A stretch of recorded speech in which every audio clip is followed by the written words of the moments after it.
Iba talaga pag meron kayong jump starter sa inyong sasakyan. So kahapon nagamit ko yung aking jump starter dahil yung aking sasakyan ay ayaw nang mag-start. So kumbaga you have a peace of mind na masiraan ka man ng battery kahit saan, kung meron ka naka-ready jump starter hindi ka mag-worry na hindi mo mai-start yung sasakyan. Kasi kung wala akong jump starter, possible abutin ako ng ilang oras doon para tumawag at may mag-jump start. Unlike kung may jump starter ka, in just a few minutes, okay na ulit, may uuwi mo yung inyong sasakyan. Hello mga paps, I'm Kuya Shane at yun, nagkaroon ako ng scenario yesterday, last night at unfortunately yung battery ng aking kotse is nasira na. So hindi ko na maano kung ilang kilometers yung tinakbo niya pero matagal na yung battery ko na yun. Yun, luckily meron akong dalang jump starter. So yun yung pinaka naging advantage ko kasi isa sa mga pwede nyo ma-experience pag pasira na yung battery ninyo or sira na yung battery ninyo is yung inyong manubela pwedeng tumigas yan. Or halimbawa, iniikot mo ng todo, nagkakaroon ng parang struggle.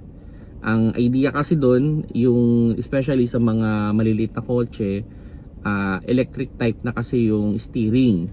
So may motor na tumutulong para gumaan.